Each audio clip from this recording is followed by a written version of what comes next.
হাদিসে পাকে যেটা বলা হচ্ছে, এই 10 দিনে বেশি করে আমরা রাতে নামাজ পড়া, দিনে রোজা রাখা এবং বেশি করে আল্লাহর জিকির করা। তো হাদিসটা আমরা গত জুমাতে বলছিলাম, আরাফা দিবসের যে রোজাটা আছে এটা যেন কেউ মিস না করে। এমনিতে অনেকেই হয়তো আজকেও রেখেছেন, আগামীকালকেও রাখবেন, অনেকে বা সোমবার বৃহস্পতিবার রাখবেন, অর্থাৎ এই 1 থেকে 9 দিন অনেকে রোজা রাখেন, হাদিসে আছে। আর বিশেষ করে আরাফার দিবসের যে রোজাটা এটা যেন কেউ মিস না করে, সবাই চেষ্টা করবেন। আল্লাহ রাসূল বলছেন, মা মিন আবদিন ইয়াসুমু ইয়াওমান ফি সাবিলিল্লাহ ইল্লা বা'দাল্লাহ। হাদিসটা হচ্ছে যে আপনার আরাফা দিবসের যে হাদিসটা হচ্ছে যে সিয়ামু ইয়াউমি আরাফা আহতাসিবু আলাল্লাহি আন ইউকাফফিরা আস-সানাতা আল্লাতী ক্বাবলাহু ওয়াস-সানাতা আল্লাতী বা'দাহু। আরাফার দিবসে 9 জিলহজ হাজিরা যখন আরাফার মাঠে অবস্থান করে, আর সারা দুনিয়ার মানুষ যারা হজে যান না তাদের জন্য নবী করিম সাল্লাল্লাহু আলাইহি ওয়াসাল্লাম উৎসাহিত করেছেন, এই একটি রোজা আপনার আমার আগামী বছরের এবং বিগত বছরের গুনাহের কাফফারা হয়ে যায়। যে বছরটা আমরা এখনো অতিক্রম করি না, এটা আগামীতে আসবে, এর পর্যন্ত কাফফারা হয়ে যায়। তো সুতরাং আমরা 9 জিলহজ, তো বাংলাদেশে এখানে একটা ফেরকা আছে, ওনাদের 9 জিলহজ হলে আমাদের কত জিলহজ? 8। বলুন না কত? 8। ওনাদের 10, আমাদের 9। এখন ওনারা ওখানে কোরবানি করে, আমরা আরাফার মাঠে তো এখন তো অনলাইনের যুগ, 3 ঘন্টা ডিফারেন্স। এখন দেখা যাচ্ছে যে ওনারা ওখানে কোরবানি করতেছে, আমরা এখানে আরাফার দিবসে রোজা রাখছি। আর আরাফার দিবস ওনারা যখন করতেছে তখন আমরা রোজা রাখছি, 3 ঘন্টা ডিফারেন্স। তো এখানে যেহেতু এখানে ভৌগোলিকভাবে 3 ঘন্টা ডিফারেন্স আছে, আমি এখানে ইখতিলাফের মধ্যে গিয়ে একটা বক্তব্য করি, সেটা হচ্ছে যে যদি আপনি 8 এবং 9 যদি এই দুইটা রোজা যদি আপনি রাখি দেন, তাহলে আর এখানে ইখতিলাফ হচ্ছে না। যারা বলে যে আরাফা দিবসে রোজা রাখো, শুধু আরাফাকে কেন্দ্র করে, সৌদি আরব যেদিন রাখে সেদিন রাখো, তাদের সাথে ইখতিলাফ না করে, অর্থাৎ আমরা বাংলাদেশে 8 এবং 9, হ্যাঁ, আর ওনাদের হচ্ছে 9, 10, অর্থাৎ ওনাদের 10, আমাদের হচ্ছে 9, হ্যাঁ, আর ওনাদের 8, আমাদের হচ্ছে কত? 9। সুতরাং আমরা যদি 8 এবং 9 এই দুইটা যদি আমরা রাখতে পারি, তাহলে এখানে একটা হচ্ছে না। আর রোজার বিনিময় তো কে দিবেন? আল্লাহ তাআলা। বলুন না, কে দিবেন? আল্লাহ তাআলা। তো চেষ্টা করবেন আরাফা, অর্থাৎ ওনারা যেদিন আরাফা দিবস হয় সেদিন আমাদের কিন্তু 8 জিলহজ, ওরা তো 9 জিলহজ। তো সেজন্য আমরা 8 তারিখ আমার চেষ্টা করবো রোজাটা রাখতে। আমরা 8 তারিখ 8 জিলহজ বাংলাদেশে আমরা এটা রাখবো, আর 9 জিলহজ আমরা অবশ্যই রাখবো। তাহলে এখানে এটা মীমাংসা হয়ে গেল, আর আমরা মিস হলো না। আর এখানে ইখতিলাফ করার এখানে অধিকার আছে, বা ইখতিলাফ আপনি করতে পারেন, এটা রাইট আছে। তো আমরা সেজন্য আমরা ইখতিলাফের বাড়াবাড়ির দিকে না যাই। কেউ বলে যে ওনাদের যেটা 9 জিলহজ, আমরা 9 জিলহজ আমরা রোজা রাখবো, আমরা 8 তারিখ রাখবো না। তো আমরা এই ধরনের বাড়াবাড়ি না করে আমরা দুইটাই রেখে দিই। হ্যাঁ, আল্লাহ তৌফিক দান করুন না, বলুন আমিন। তাহলে এখানে হয়ে গেছে। আর যদি আপনি ওনাদের 9, অর্থাৎ যেদিন ওখানে আরাফা হচ্ছে, আমাদের 8 জিলহজ হচ্ছে, যদি আপনি ওই দিনও রাখি দেন, মতামত আছে আপনার আরাফা দিবসে রোজা হয়ে গেছে। যেহেতু এখন মৌলিকভাবে আমরা এখন আমাদের কাছে এটা ওপেন হয়ে গেছে যে ওরা আরাফা দিবসে আসছেন, আমরা নেটে দেখতেছি, তা আমরা সেদিন রোজা রাখছি না। তো সেজন্য আপনি চাইলে 8 জিলহজ রাখতে পারবেন। সুতরাং আমরা মীমাংসার ক্ষেত্রে আমরা দুইটা রাখবো। এই গেল কথাটা। সবাইকে তৌফিক দান করুন, বলুন আমিন। আর এই 9 জিলহজ আরেকটা যেটা আমরা আমল করবো, সেটা হচ্ছে যে এই রাতের নামাজটা যারা পারেন, যারা দেরিতে ঘুমান, একটু রাতে কিছু নামাজ পড়বেন। এইটা মানে হাদিসের সাথে সম্পৃক্ত আছে। তো সেজন্য আপনি যদি তাহাজ্জুদে উঠতে পারেন না, খুব বেশি অভ্যাস নেই, অভ্যাস করবেন। যদি না হয় রাত্রে আপনি হয়তো 12টা ঘুমান, 1টা বাজে ঘুমান, বা 2টা বাজে রাতে ঘুমান, তো ঘুমানোর আগে আপনি কিছু নামাজ পড়ে ঘুমাবেন, তাহলে রাতে নামাজটাও হয়ে গেল, তাহাজ্জুদ হয়ে গেল। আপনার সবাই চেষ্টা করবেন তো ইনশাআল্লাহ।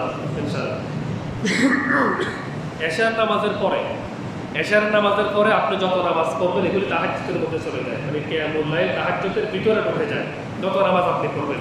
তারপর ধরুন রাতে 10টা বাজে, 10টার আগে তো কেউ ঘুমান না, তাহলে আপনি 10টার পর যদি আপনি 4 রাকাত নামাজ নামাজ পড়ে যদি ঘুমান বা 8 রাকাত নামাজ পড়ে যদি আপনি ঘুমান, আল্লাহ আপনাকে তাহাজ্জুদের সওয়াব দান করবেন ইনশাআল্লাহ। বলুন ইনশাআল্লাহ। আর যারা উঠতে পারবেন তাহলে তো আলহামদুলিল্লাহ, ওইটা তো একটা মানে বেস্ট টাইম। সেই সাথে এটা সবচেয়ে গুড একটা সময়, যে সময়ের সাথে আর অন্য কোনো সময়ের কোনো তুলনা হবে না। এটা একদম লাইলাতুল কদরের সময়। ওইটা ওই সময় উঠতে পারাটা তো হচ্ছে নেক আমল, বা যারা আল্লাহ ওলি বা যারা আল্লাহওয়ালা, এটা ওদের কোয়ালিটি। তো সেখানে সে পর্যন্ত যদি আপনি উঠতে না পারেন, অন্তত 10টা-11টা যদি ঘুমান, তখন অন্তত তাহাজ্জুদের নিয়ত করে কিছু নামাজ আদায় করে নেবেন। আল্লাহ তৌফিক দান করুন, আমিন। আচ্ছা, এবার আসুন, রোজা গেল, নামাজের ব্যাপারে কিছু কথা গেল। এখন আমরা কিছু 10 মিনিট কথা বলবো জিকির সম্পর্কে। জিকির, হ্যাঁ, জিকির এটা এই 10 দিনে স্পেশালভাবে আল্লাহকে স্মরণ করার জন্য বেশি করে হাদিসে উৎসাহিত করা হয়েছে। একদম সহি অনেক হাদিস। মা মিন আইয়ামিন আযমু ইনদাল্লাহ ওয়া লা আহাব্বা ইলাল্লাহিল আমালু ফীহিন্না মিন আইয়ামিল আশর। যুলহজ মাসে নবী আলাইহিস সালাতু ওয়াস সালাম বলেন, যুলহজ মাসের প্রথম 10 দিনের চেয়ে আল্লাহর নিকট অধিক মর্যাদার কোনো দিন নাই, এবং নেক আমল করার জন্য এইগুলির চেয়ে বেশি প্রিয় কোনো দিন আল্লাহর কাছে নাই। এজন্য নবী আলাইহিস সাল্লাতু ওয়াস সালাম এরপরে বলেন, ফাকসিরু ফীহিন্না, অতএব তোমরা এই দিনগুলিতে বেশি করে আদায় করো। কি আদায় করো? তিনি বলছেন, আত-তাসবিহ ওয়াত তাহমিদ ওয়াত তাহলিল ওয়াত তাকবীর ওয়া ফি রিওয়ায়াতি ফাকসিরু ফীহিন্না। অন্য রিওয়ায়াতে আছে বেশি করে বলো মিনাত তাহলিল ওয়াত তাকবীর ওয়া যিকরুল্লাহ।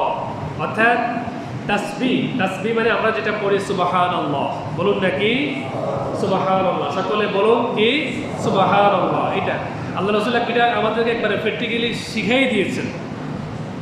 বেশি করে সুবহানাল্লাহ পড়ো, এরপর ওয়াত তাহমিদ বেশি করে পড়ো, মানে আলহামদুলিল্লাহ, বলুন না আলহামদুলিল্লাহ, বলুন আলহামদুলিল্লাহ। ওয়াত তাহলিল হচ্ছে লা ইলাহা ইল্লাল্লাহ, আবার লা ইলাহা ইল্লাল্লাহ। এরপর ওয়াত তাকবীর, আল্লাহু আকবার আল্লাহু আকবার আল্লাহু আকবার।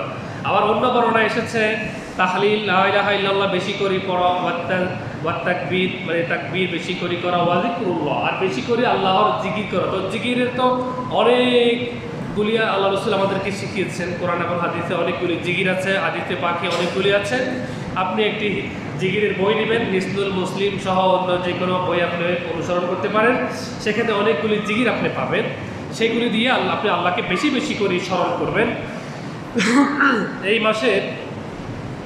এই মাসের পরবর্তী 3 দিন, অর্থাৎ এই গেল 1 থেকে আপনার 10, এরপরে 11, 12, 13, আর পরবর্তী আরও যে 3 দিন আছে, সেই 3 দিন আল্লাহর জিকির বেশি করে করার জন্য আল্লাহ তাআলা নিজে আমাদেরকে উৎসাহিত করছেন। সেটা কি? ওয়াজকুরুল্লাহ ফি আইয়ামিন মা'দুদাত, তোমরা নির্দিষ্ট দিনগুলিতে আল্লাহর জিকির করো। ফামান তাআজ্জালা ফি ইয়াওমাইনি ফালা ইসমা আলাইহি, কেউ যদি তাড়াতাড়ি 2 দিনে চলে আসে তার কোনো পাপ নেই। ওমান তাআখারা ফালা ইসমা আলাইহি, আর কেউ যদি বিলম্ব করে আসে তারও কোনো পাপ নেই। লিমান ইত্তাকা, তার জন্য যে পরহেজগারি অবলম্বন করে, যে তাকওয়া অবলম্বন করে। দেখেন এই আয়াতের ব্যাখ্যা, মানে এই আয়াতের নির্দেশের ভিত্তিতে 9 তারিখ হাজিগণ আরাফার মাঠে অবস্থান করে। এরপরে 10 তারিখে ওনারা মুজদালিফায় এবং মিনাতে হজের আনুষ্ঠানিকতার মাধ্যমে আল্লাহর জিকিরকে সম্পূর্ণ করার 11, 12, 13 অথবা 11, 12 জিলহজ মিনার প্রান্তরে অবস্থান করে আল্লাহর জিকির করেন 11, 12 জিলহজ। আর এরপরে এই আয়াতের নির্দেশে যারা হজে যায় না, অর্থাৎ সারা বিশ্বের সকল মুসলিমগণ এই আয়াতের নির্দেশ অনুসারে জিলহজ মাসের 9 তারিখ আরাফার দিবসে, অর্থাৎ 9 তারিখ ফজর থেকে 13 তারিখ আসর পর্যন্ত প্রত্যেক ফরজ সালাতের পরে নবী করিম সাল্লাল্লাহু আলাইহি সাল্লাম আমাদেরকে এই জিকিরটা করতে বলেছেন। নারী পুরুষ একই শরীয়ত, একবার বলা ওয়াজিব, 3 বার বলা সুন্নাত। সশব্দে বলতে হবে, সেটা হচ্ছে যে আল্লাহু আকবার আল্লাহু আকবার লা ইলাহা ইল্লাল্লাহু আল্লাহু আকবার ওয়ালিল্লাহিল হামদ। কমপক্ষে একবার সশব্দে বলতে হবে 23 ওয়াক্ত সালাতের পরে। অর্থাৎ এই আয়াতের নির্দেশের ভিত্তিতে এখন এটাই পরিষ্কার হয়ে গেল, জিলহজ মাসের 1 থেকে 13 তারিখ পর্যন্ত আল্লাহর জিকিরের জন্য নির্ধারিত। অর্থাৎ 1 থেকে 13 তারিখ পর্যন্ত আপনি বেশি বেশি করে আল্লাহর জিকির করবেন। এখন এই জিকিরটা এটাকে বলা হয় আপনার তাকবীরে তাশরিক। এখানে তাকবীর কিন্তু 2 প্রকার, একটা হচ্ছে তাকবীরে মুতলাক আর একটা হচ্ছে তাকবীরে মুকাইয়াদ। তাকবীরে মুতলাক হচ্ছে যখনই আপনি গতকালকে যেটা জিলহজ মাসের যখনই চাঁদ উঠেছে তখনই আপনি তাকবীরে মুতলাক, সাথে সাথে আপনাকে বলতে হবে যেটা করে আপনার ওয়াজিব না, কিন্তু এটা তাকবীরে মুতলাক আপনার এটা বলা উচিত। চাঁদ উঠলে আপনাকে বলতে হবে আল্লাহু আকবার, আল্লাহু আকবার, লা ইলাহা ইল্লাল্লাহ, আল্লাহু আকবার, আল্লাহু আকবার, ওয়ালিল্লাহিল হামদ। হযরত আবু হুরায়রা রাদিয়াল্লাহু তাআলা আনহু এবং ইবনে ওমর রাদিয়াল্লাহু তাআলা আনহু সহ ওনারা বাজারের অলিতে গলিতে যখনই চাঁদ উঠতো ওনারা এই তাকবীর বেশি বেশি করে দিতেন। তা আমরা তো দেখা যাচ্ছে যে আমরা এই চাঁদ উঠে গেছে আমরা এই তাকবীর কেউ দিই না, পথে ঘাটে আমরা এগুলো আমরা অভ্যস্ত না, কিন্তু এটা আমাদের শিক্ষা, সাহাবায়ে কেরামের আমল থেকে আমাদেরকে শিক্ষা নিতে হবে। সুতরাং আমরা 9 তারিখ তো অবশ্যই প্রত্যেক ফরজ সালাতের পরে আপনাকে তাকবীর দিতে হবে, আর 9 তারিখের আগ পর্যন্ত আপনাকে অবশ্যই এই তাকবীর, আপনাকে সাধারণ তাকবীর আপনাকে এটাও দিতে হবে। আমরা এখন থেকে যেহেতু এই 1 থেকে 13 দিন আল্লাহর জিকিরের জন্য নির্ধারিত, সেজন্য আমরা প্রত্যেকে 5 ওয়াক্ত সালাতের পরে বা যে শুইতে উঠতে বসতে চলাফেরা করতে আমরা এই তাকবীরটা বেশি করে দিব। আল্লাহু আকবার, সকলে বলুন আমার সাথে, আল্লাহু আকবার, আল্লাহু আকবার, লা ইলাহা ইল্লাল্লাহ, আল্লাহু আকবার, আল্লাহু আকবার, ওয়ালিল্লাহিল হামদ। এবার আসুন এই উপলক্ষে জিকির সম্পর্কে গুরুত্বপূর্ণ 2টা কথা বলতে চাই। জিকির সম্পর্কে, জিকির অর্থ মানে কি? স্মরণ করা বা স্মরণ করিয়ে দেওয়া। যেই কোনো প্রকারে মনে, মুখে, অন্তরে, কর্মের মাধ্যমে, চিন্তার মাধ্যমে, আদেশ পালনের মাধ্যমে, নিষেধ মান্য করার মাধ্যমে আল্লাহর নাম, গুণাবলী, বিধি বিধান, তার শাস্তির কথা, তার শান্তির কথা, এই সমস্ত কিছু আপনি স্মরণ করা, এইগুলি সবগুলি মূলত জিকির। যখন আপনি জাহান্নামের কথা করতেছেন মানে আপনি আল্লাহকে স্মরণ করছেন, যখন আপনি জান্নাতের কথাগুলি শুনছেন আপনি আল্লাহকে স্মরণ করছেন। আবার আল্লাহর প্রশংসা অর্থাৎ কোরআন এবং হাদিসে পাকে জিকিরের পারিভাষিক অর্থ হচ্ছে যে এটা যে নবী করিম সাল্লাল্লাহু আলাইহি সাল্লাম আল্লাহর বিশেষ কিছু বাক্যাদি, আল্লাহর বিশেষ কিছু গুণবাচক নাম আমাদেরকে শিখিয়ে দিয়েছেন, যেগুলি আপনি জপবেন, যেগুলি আপনি মুখে উচ্চারণ করবেন। এই যেগুলো আমরা একটু বললাম, সুবহানাল্লাহ, আলহামদুলিল্লাহ, আল্লাহু আকবার, লা ইলাহা ইল্লাল্লাহ, এগুলো তিনি আমাদেরকে বিশেষভাবে শিখিয়ে দিয়েছেন। জিকিরের গুরুত্ব সম্পর্কে সহি অনেকগুলি হাদিস আছে। একটা হাদিস জিকির সম্পর্কে শুনুন। ওয়া নবী হুরায়রা রাদিয়াল্লাহু তাআলা আনহু قال قال رسول الله صلى الله عليه وسلم من صلى الفجر بجماعة ثم قعد يذكر الله تعالى حتى تطلع الشمس ثم صلى ركعتين كانت له كأجر حجة وعمرة تامة। অর্থাৎ নবী আলাইহিস সালাতু ওয়াস সালাম বলেন, যে ব্যক্তি ফজরের সালাত জামাতের সাথে আদায় করবে, এরপরে বসে থাকবে তার জানামাজে, ফজর সালাত জামাতে আদায় করে তার জায়নামাজে বসে সূর্য উদয় হওয়ার আগ পর্যন্ত সে আল্লাহর জিকির করবে। দেখছেন এখানে জিকির ফজিলত, অর্থাৎ ফজর সালাত জামাতে পড়বে এবং সূর্য উদয় হওয়ার আগ পর্যন্ত সে বসে বসে আল্লাহর জিকির করবে। এই ব্যক্তি আল্লাহর জিকির করার পরে এরপরে সূর্য যখন উদয় হবে তখন সে 2 রাকাত সালাত আদায় করে, নবী করিম সাল্লাল্লাহু আলাইহি ওয়াসাল্লাম বলছেন তাহলে আল্লাহ তাআলা তাকে একটি পরিপূর্ণ হজ এবং পরিপূর্ণ একটি উমরা সওয়াব দান করবেন। তাহলে এখানে জিকিরের স্পেশাল গুরুত্ব, অর্থাৎ আপনি ফজর সালাত জামাতে আদায় করলেন আর জিকির করলেন, আবার আপনি নাস্তা পানি খেয়ে আসলেন, ঘোরাঘুরি করে আসলেন, এসে 2 রাকাত নামাজ পড়লেন, তাহলে আপনার জন্য এই প্যাকেজ আপনার জন্য নয়। মূলত তার জন্য প্যাকেজ যেই সালাত আদায় করলো এবং সে মসজিদে বসে থাকলো বা তার গৃহে বসে থাকলো এবং সে জিকির করলো, জিকির আবার আপনি বিভিন্ন তাসবিহ তাহলিল করলেন, কোরআন তেলাওয়াত করলেন, মুনাজাত করলেন, এই সবগুলি কিন্তু জিকির। ইসলামিক বই পড়লেন, কাউকে আপনি একটা হাদিস শোনালেন, এইগুলি এভাবে আপনি সময়টাকে অতিক্রম করে করে যখন সূর্য উদয় হবে এবার আপনি সালাত আদায় করুন 2 রাকাত, তাহলে আপনাকে 5 লক্ষ টাকা খরচ করে যে হজ করতে যায় সেটা তো কবুল হয় না হয়, হালাল হারামের প্রশ্ন থাকে, এখানে কিছুটা প্রশ্ন থেকে যায়। কিন্তু যদি আপনি এখানে ঈমান এবং ইয়াকিনের সাথে যদি আপনি এই কাজটা করেন, এই আল্লাহ পাক আপনাকে একটি হজ্জের পরিপূর্ণ একটি হজের সওয়াব এবং একটি উমরা সওয়াব দান করবেন। সুবহানাল্লাহ, এটা সকল চেষ্টা করবেন। মুআয ইবনে জাবাল রাদিয়াল্লাহু তাআলা আনহু বলেন, আল্লাহর আযাব থেকে রক্ষা পাওয়ার জন্য জিকিরের চেয়ে উত্তম আর কোনো ইবাদত আর কোনো কিছুই নেই। আহাব্বুল আমাল ইলাল্লাহ আন তামুতা ওয়া লিসানুকা রাতিবুম মিন যিকরিল্লাহ, আল্লাহর নিকট সবচেয়ে প্রিয় কর্ম হচ্ছে আপনার জিহ্বাকে আল্লাহর জিকিরে সতেজ রাখা, আর্দ্র রাখা, আল্লাহর স্মরণে এই জন্য তিনি বলছেন, নবী সাল্লাল্লাহু বলছেন, যেই জিহ্বা সব সময় আল্লাহর স্মরণে বিধি থাকে, এই জিহ্বা যখন ইন্তেকাল করে, কবরে যায়, তখনও তার এই জবান, এই জিহ্বা আল্লাহর স্মরণে সতেজ থাকে। সুবহান। অর্থাৎ জিকিরকারী ব্যক্তি মৃত্যুর পরেও তার এই জবান আল্লাহর স্মরণে সবসময় আর্দ্র থাকে। এবং একজন সাহাবী নবী করিম সাল্লাল্লাহু আলাইহি ওয়াসাল্লামকে জিজ্ঞাসা করছেন, ইয়া রাসূলুল্লাহ, সমস্ত নফল ইবাদতের খালি স্থানকে পূরণ করে দিবে, আমাকে এমন একটা আমল শিখিয়ে দিন।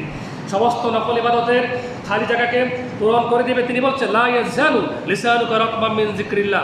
আল্লাহ রাসূল তার পবিত্র জবানে বলেন, তুমি সর্বদা তোমার জিহ্বাকে আল্লাহর জিকিরে আর্দ্র রাখো, সতেজ রাখো। বলুন না সুবহানাল্লাহ, আলহামদুলিল্লাহ, আল্লাহু আকবার, বলুন লা ইলাহা ইল্লাল্লাহ। এভাবে আরো অনেকগুলি জিকির আছে, এগুলি আপনি করবেন। এই যে বাক্যগুলো আমি বললাম, সুবহানাল্লাহ, আলহামদুলিল্লাহ, আল্লাহু আকবার, লা ইলাহা ইল্লাল্লাহ, এইগুলির ফজিলত সম্পর্কে একটা হাদিস নয়, সহিহ অনেকগুলি হাদিস, অনেকগুলি সাহাবী থেকে বর্ণিত হয়েছে। আবার অনেকগুলি হাদিসের গ্রন্থে এই বাক্যগুলির ফজিলত সম্পর্কে বর্ণিত হয়েছে। অর্থাৎ প্রথম ফজিলত হচ্ছে, যে ব্যক্তি সুবহানাল্লাহ, আলহামদুলিল্লাহ, আল্লাহু আকবার, লা ইলাহা ইল্লাল্লাহ এই বাক্যগুলি যখন সেই জপে, প্রত্যেকবার জপার বিনিময় জান্নাতে তার জন্য একটি বৃক্ষরোপণ করা হয়। এবং আরেকটি হাদিসে বলা হয়েছে, এই বাক্যগুলি জপন করার মাধ্যমে সেই দান করলে যে সওয়াব হবে, দান করার ফজিলত আল্লাহ তাকে দান করবেন। আবার অন্য বর্ণনায় এসে, এগুলো সবগুলি সহিহ হাদিস, যে ব্যক্তি এই জিকিরগুলি বেশি বেশি করে করবে, কিয়ামতের দিন তার মিজানের পাল্লা অনেক বেশি ভারী হয়ে যাবে। অন্য হাদিসে বলা হয়েছে, এই জিকিরগুলি যে ব্যক্তি বেশি বেশি করে এগুলি তার জন্য জাহান্নাম থেকে মুমিনের জন্য ডাল হয়ে যাবে। অন্য হাদিসে বলা হয়েছে, আল্লাহ রাসূল বলছেন, যখন তোমরা কোনো একটি গাছকে যখন তোমরা ঝাঁকি দাও, তখন গাছের পাতাগুলি ঝরে পড়ে, ঠিক তেমনিভাবে যে ব্যক্তি এই জিকিরগুলি বেশি করে সুবহানাল্লাহ, আলহামদুলিল্লাহ, আল্লাহু আকবার, লা ইলাহা ইল্লাল্লাহ, যতক্ষণ সেই জিকিরগুলি করে ততক্ষণ তার গুনাহগুলি ঝরতে থাকে, ঝরে ঝরে পড়ে যায়। বলুন না সুবহানাল্লাহ। অর্থাৎ এই জিকির অনেকগুলি ফজিলত, আরও ফজিলত রয়েছে।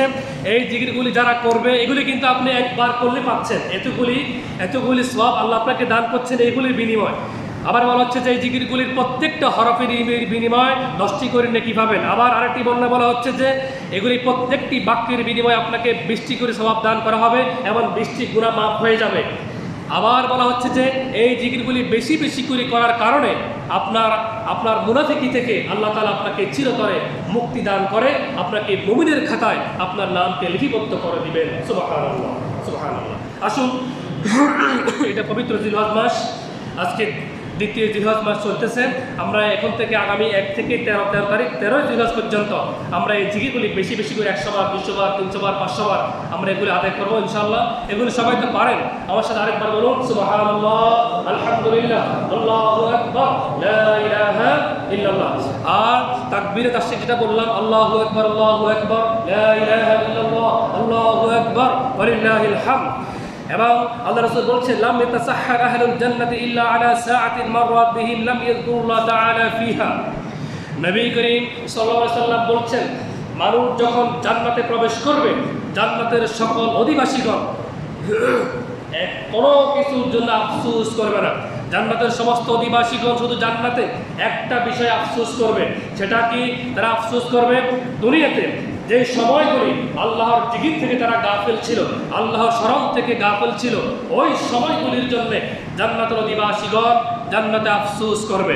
সুতরাং আসুন, এটাই বাস্তবতা যে বেশি বেশি করে আমরা আল্লাহর জিকির করব এবং জান্নাতে আমাদের জন্য অনেক অনেক অনেক ফলন, অনেক অনেক নাজ নিয়ামতে এইগুলির বিনিময় আল্লাহ তাআলা আমাদেরকে দান করবেন ইনশাআল্লাহ।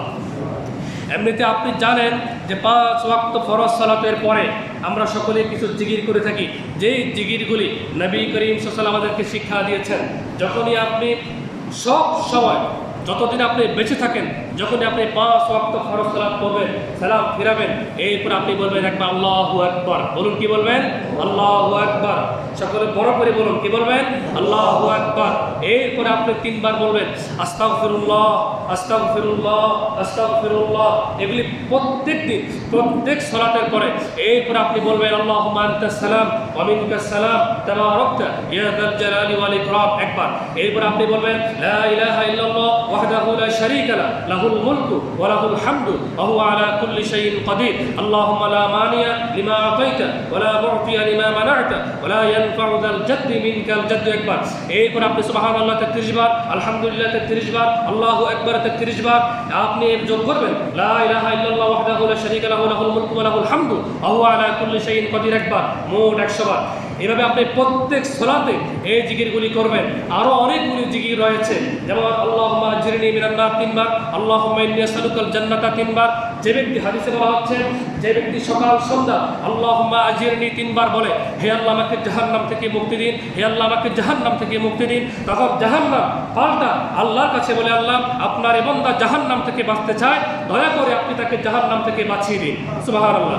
আবার আল্লাহর কোন বান্দা যদি বলে, আল্লাহ রাসূল বলছেন যে আল্লাহুম্মা ইন্নী আসআলুকাল জান্নাতা, হে আল্লাহ আমাকে জান্নাত দান করো 3 বার বলে, হে আল্লাহ আমাকে জান্নাত দান করো, তখন জান্নাত পাল্টা আল্লাহর কাছে দোয়া করে, হে আল্লাহ আপনার এই বান্দা জান্নাতের জন্য দোয়া করে, সে জান্নাত চায়, দয়া করে আপনি তাকে জান্নাত দান করুন। সুবহানাল্লাহ। অর্থাৎ এগুলি সকাল সন্ধ্যা আপনি এগুলি করবেন। এবারে বিপদ আপদ থেকে বাঁচার জন্য জিকির আছে, বিসমিল্লাহিল্লাযী, অনেক জিকির আছে, এগুলো আপনি হিজতুল মুসলিম থেকে শিখে নেবেন। এবং বিশেষ করে এই আজকে 2য় জিলহজ, আগামী 13ই জিলহজ পর্যন্ত আমরা বেশি বেশি করে সালাত, দোয়া, ইস্তিগফার, জিকির আজকার, কোরআন তেলাওয়াত, মুনাজাত বেশি করে আমরা আল্লাহকে ডাকবো এই দিনগুলোতে। এবং দান খয়রাত থেকে শুরু করে অনেকগুলি আমরা আমল এবং রোজা রাখবো, রাতে নামাজ পড়বো, সমস্ত আমলের সমন্বয় আমরা এই দিনগুলোতে আমরা পাঠাবো। বলুন ইনশাআল্লাহ, বলুন না ইনশাআল্লাহ। আর যারা কোরবানি দিবেন